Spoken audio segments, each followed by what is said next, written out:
get started with this.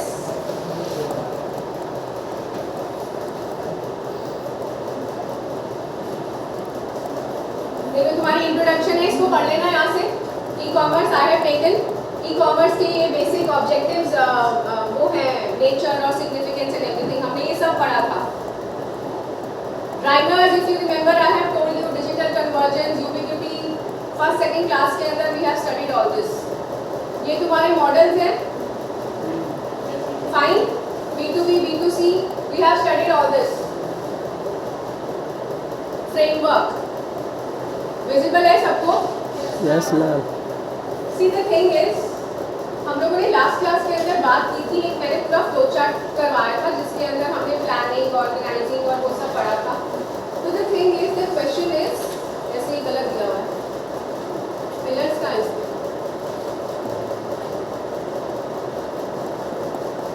यार एक तो ना मेरे को ये बहुत प्रॉब्लम है ये.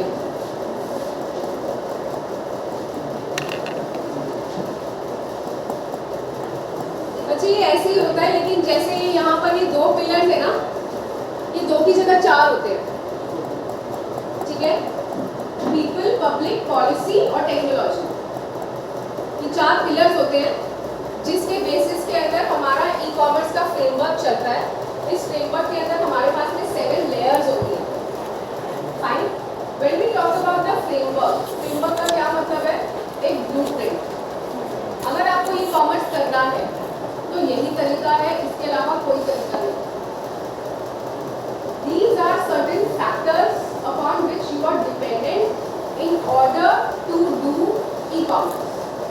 चाहे आपको B2B करना है, चाहे B2C करना है, whatever course, whatever way you have to plan, this is the only way you have to do it. जैसे इन्होंने लिखा है ना, common business services, infrastructure हम लोगों ने लास्ट क्लास में पढ़ा था. इंफ्रास्ट्रक्चर की कॉस्ट आती है और सब कुछ आता है. Security, authentication, firewalls, electronic payment system हम अभी पढ़ेंगे. वैसे तुम लोगों को बेसिक्स पता होगा. मैं तो बता दूं, हर बार पेपर में credit card, debit card, EDI, EFT आते हैं. ये भी मैंने शायद डिस्कस किया था. हमने जब शुरू में बिल्कुल हिस्ट्री की बात की थी ना कि ई कॉमर्स कहाँ से शुरू हुआ है. तो if you remember, I have told you e commerce has started from the concept of EFT, electronics fund transfer system. वहाँ के बाद में फिर EDI आया था. ठीक है, EDI के बाद में आज जो तुम लोग बातें करते हो, डिजी कैश, डिजिटल टोकन्स और ये जो स्मार्ट कार्ड्स, ये जो सब है ना, डेबिट कार्ड्स और क्रेडिट कार्ड्स, ये एक कॉइन्स के अंदर आता है, डिजिटल करेंसी के अंदर, एक टोकन में आता है. दोनों अलग अलग कैटेगरी में आते हैं. अभी हम लोग पढ़ लेंगे, क्योंकि डेबिट कार्ड होता है कि तुम्हारे पास में ऑलरेडी है, और क्रेडिट होता है जो तुम बाद में पे करते हो. तो दोनों की कैटेगरी अलग है, कॉन्सेप्ट सेम है, सब यूज करते हैं, I am sure. Right. NEFT, RTGS, इसके ऊपर भी क्वेश्चन संभाल लोगे I guess. So this is your e payment. Electronic payment के बिना तुम्हारा ई कॉमर्स नहीं चल सकता. फाइन. तो फ्रेमवर्क के अंदर एक बहुत इंपॉर्टेंट रोल प्ले करेगा तुम्हारा payment mechanism. If you remember, in the first class we discuss जो तुम्हारा ई बिजनेस है और ई कॉमर्स है. E commerce is a part of your e-business. This is your e-business. जो e-commerce है उसके अंदर हम सिर्फ और सिर्फ कई बार ट्रेड की बात करते हैं. हो सकता है आप पूरी मैन्युफैक्चरिंग नहीं कर रहे हो सकता है आप एक बिजनेसमैन नहीं हो. आप सिर्फ क्या कर रहे हो, आपने सिर्फ एक पेटीएम का सिस्टम बना रखा है. आप X कंपनी के लिए Y कस्टमर से पैसा लेते हो और Y कस्टमर को वो प्रोडक्ट दे देते हो. Am I clear? So this is the only role you are playing as a business. So that is your e-commerce. For that, the major thing which you require is payment system, directories, catalog, sharing. ये सब हमें पता है.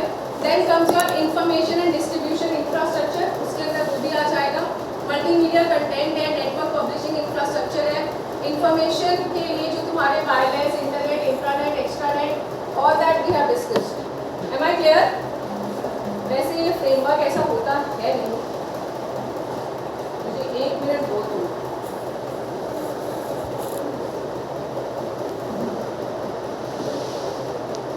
मेरे साथ मेरा थोड़ा problem है, मैं ना ऐसे ऐसे नहीं पढ़ा सकती. सॉरी, जब तक सही टॉपिक नहीं हो ना मेरे को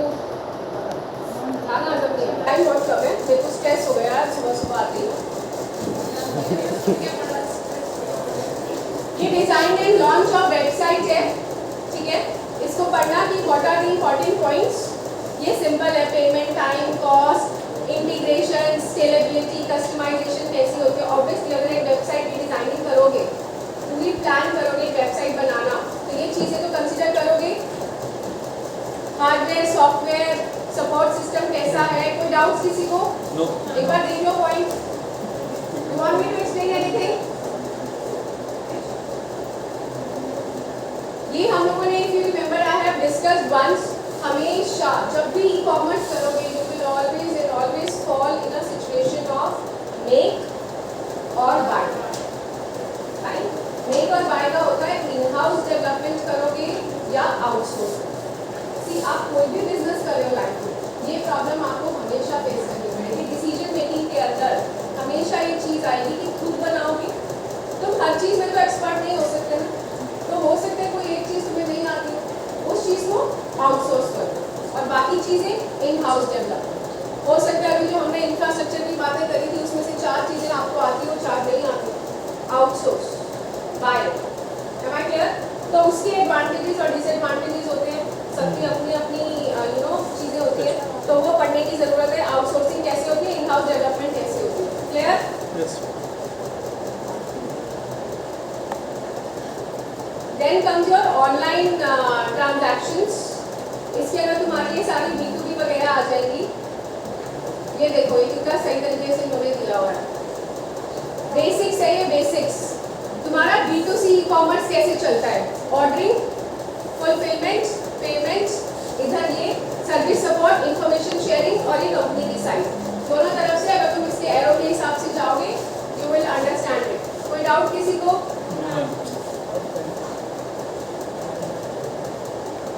इलेक्ट्रॉनिक ऑप्शंस, हम लोगों ने शुरू में बात की थी, मैंने तुम्हें कहा था ये सब तुम सेग्रीगेट कर लो। B2C के अंदर Amazon कौन सी कैटेगरी के अंदर आता है, स्विगी कौन सी कैटेगरी के अंदर आता है, this is the concern, fine. NEFT, RTGS, any doubts to anyone? हाँ जी, रियल टाइम ग्रॉस सेटलमेंट होती है बेटा। इसके अंदर क्या होता है, लेना उसी समय जो बैंक्स होते हैं, एक ही टाइम के ऊपर जो बैंक्स होते हैं वो वहीं के वहीं सेटलमेंट करते हैं। और जो NEFT का सिस्टम होता है ना, वो क्रेडिट अकाउंट के साथ में चलता है, मतलब वो आफ्टर अ पर्टिकुलर टाइम आपके अकाउंट के अंदर शोकेस होता है। तो दोनों के अपने फायदे नुकसान हैं। NEFT के अंदर ज़्यादा सिक्योरिटी है, RTGS के अंदर कम सिक्योरिटी है। RTGS के अंदर ज़्यादा फायदा है क्योंकि आपको उसी समय पेमेंट मिल जाती है। NEFT के अंदर वो नहीं। Yes class, voice please over there. और ये बिल्कुल बेसिक्स है, आप इस टॉपिक को ऑनलाइन पढ़ो रोज। मैं हमेशा से कहती आई हूँ, as far as on e commerce is concern, every day there are new developments in this topic because this topic is total technology और technology रोज बदलती है। Am I clear? हमारे कोर्स के अंदर सिर्फ एक छोटा सा टॉपिक है एम कॉमर्स, लेकिन आज की डेट में अगर 2023 में तुम पढ़ोगे तो एम कॉमर्स अपने आप में ई कॉमर्स जितना बड़ा हो चुका है। फाइन, तुम बैंक्स के ऐप्स यूज करते हो क्या? आजकल हर बैंक की अपनी अलग ऐप है, उसके अलग फीचर या सब, तो वो सब तुम्हारे कोर्स में अभी नहीं है, लेकिन एम कॉमर्स के अंदर वो आएगा। और मोबाइल के अंदर अलग तरीके से अगर मैं तुमसे बात करूँ, व्हाट्सएप जो है वो तुम्हें बिजनेस अकाउंट की फैसिलिटी देता है। बहुत सारी ऐसी एप्लीकेशंस हैं जो तुम्हें अपनी एक खुद की वेबसाइट बनाने के लिए प्रोविजंस देती है। ये सब क्या है? ये सब एम कॉमर्स है। अभी तो हम ई कॉमर्स पढ़ते हैं, एम कॉमर्स कहाँ पहुँच चुका है, right? So the system is changing fast. Unfortunately, education is lagging behind. Fine. ये इसके अंदर ये UPI app, I am sure आप सबको पता है। मैंने इसीलिए ना इन टॉपिक्स के ऊपर ज़्यादा टाइम नहीं लगाया क्योंकि मुझे पता है you know this. You can read it. Yes.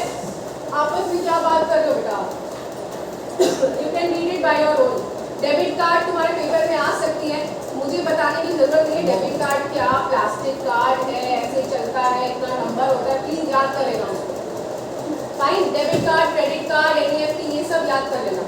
इन सब की प्रॉब्लम्स क्या होती है? लैक ऑफ कन्वीनियंस है। जो कैश है, तुम्हें डिफरेंस आ सकता है कि कैश और प्लास्टिक मनी में क्या डिफरेंस है, दोनों की क्या एडवांटेज और डिसएडवांटेज है। You seriously want me to teach that? तो हम लोग ना उसको कैश सबके साथ में होता है, ऐसा नहीं है कि कुछ पर्सनल है। जो क्रेडिट कार्ड डेबिट कार्ड है वो पर्सनल है, आप किसी के साथ शेयरिंग नहीं कर सकते। इंडियन करेंसी आरबीआई गवर्नर वाली तो आप शेयर कर सकते हो ना। तो ये सारी चीज़ें हैं इसके अंदर। फाइन, कवरेज है, ईपीएस का पढ़ना, इसके फीचर्स पढ़ना, इलेक्ट्रॉनिक पेमेंट सिस्टम जो ऑनलाइन चलते हैं, ठीक है, ऑनलाइन ट्रांजैक्शन अलाउ करते हैं। एनोनिमिटी ऑफ कस्टमर्स होती है, एनोनिमिटी मतलब इसीलिए तो इस देश में सारा जो भी मनी लॉन्ड्रिंग का प्रॉब्लम है वो एनोनिमिटी की वजह से जो है।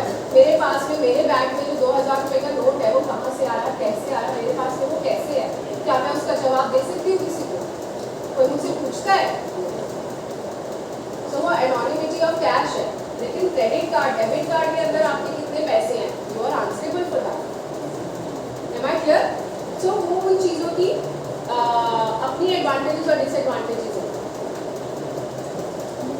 Types of your electronic payment systems, जैसे मैं बता रही थी ना, ये देखो इलेक्ट्रॉनिक टोकन्स के अंदर तुम्हारे डेबिट कार्ड आते हैं, ये याद कर लेना, और पोस्ट पेड टोकन्स के अंदर तुम्हारे क्रेडिट कार्ड आते हैं। क्लियर? ये सब तुम्हारा इलेक्ट्रॉनिक टोकन्स के अंदर आता है। Fine, any doubts to anyone? Digi cash, ये देखो जैसे मैं भी बता रही थी, वो लिखा है ना, cash is a legal tender, penny is obligated to take it, it is negotiable, it is a bearer instrument. Negotiable instruments पढ़ा हो तो कैश एक बियरर इंस्ट्रूमेंट है, जिसके हाथ में वो उसका मालिक है। फाइन, तो मैं मुझसे छीन लिया, मैं प्रूव कर सकती हूँ ये 100 का नोट तुम्हारा या मेरा है? तुम कह दो मेरा ही है तो, लेकिन डेबिट कार्ड क्रेडिट कार्ड के साथ तो वैसे नहीं, उसका नाम लिखा है भाई, identification of the owner and issuer, this is all done. Any doubts?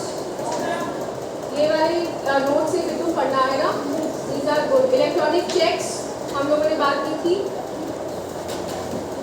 ये देखो क्रेडिट कार्ड की पूरी फंक्शनिंग बता रखी है उन्होंने, याद करना है इसको, पेपर में आ सकती है ये। क्रेडिट कार्ड क्या इंस्ट्रूमेंट है, कार्ड होल्डर होता है, किस तरीके से चलता है, रिटेल आउटलेट्स पे लगा हुआ होता है, not that. How credit card works, proper CVV किसी को बताते नहीं है अपना लाइफ में। Thank you so much.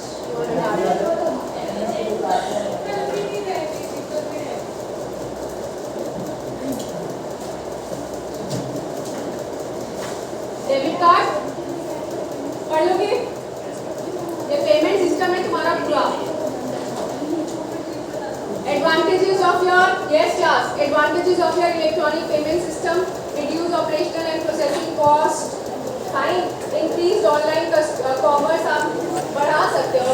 मेरे जैसे लोग, हम लोग क्या करते हैं, मिंत्रा के अकाउंट के अंदर हमेशा 3-4 हज़ार रुपये रहते हैं। What we do is करा, रिटर्न किया, फिर बताया, फिर रिटर्न किया, फिर so at the end of the day e-commerce तो बढ़ गया ना, महीने में 5 बार मंगाए, 2 ड्रेस तो रख ही लेते हैं ना। Yes girls,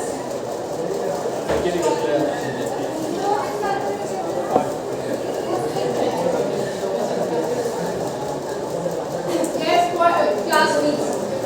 credit risk, legal, ये रिस्क पढ़ना जरूरी है। Yes class please with me.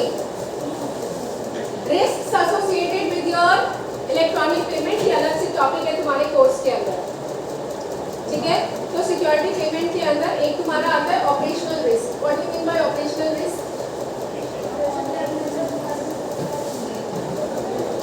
Operational risk क्या होता है? जो परफॉर्मेंस के टाइम पर इनसाइड आउटसाइड, इंटरनल एक्सटर्नल, दोनों रिस्क एसोसिएटेड है, वो तुम्हारा ऑपरेशनल रिस्क है of using that particular card. कई बार ऐसा होता है ना, कुछ प्रॉब्लम हो जाती है, मिल जाता है तो तुम्हारा पैसा, but it takes a time of 7 days or 15 days, fine.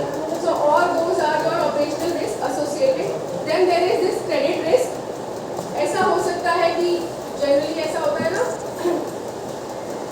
आप बैंकनोट हो जाते हो, क्रेडिट कार्ड के ऊपर आपका इतना ज़्यादा अमाउंट है, यू आर अनेबल टू पे, क्या कर लेगा कोई? There are n number of, आप पढ़ो इसके बारे में, क्रेडिट कार्ड डिफॉल्टर्स इंडिया के अंदर कितने हैं। तुमने वो मूवी देखी है हम दिखा सकते हैं, हम आपके पास होते हैं, आप दिखा सकते हैं। Confessions, yes, class. Confessions of a shopaholic I have seen. Basically, it's about this woman जिसको कि ना मतलब मैनिंग क्वीन देखते ही कुछ हो जाता था और वो इतनी ज़्यादा शॉपिंग करती थी, वो इतने ज़्यादा बैंक्स की डिफॉल्टर हो गई थी, credit card defaulter. She changed her name and everything. It's a time pass movie. So credit card defaulters, yes class. Credit card defaulters बहुत ज़्यादा होते हैं, so that is the credit risk. मेरी आलू फल पे एग्जाम्पल में लिख कर आना paper. Then you have your legal teacher बताएगा वही तो risk. पढ़े। Legal risk arises from non-violations.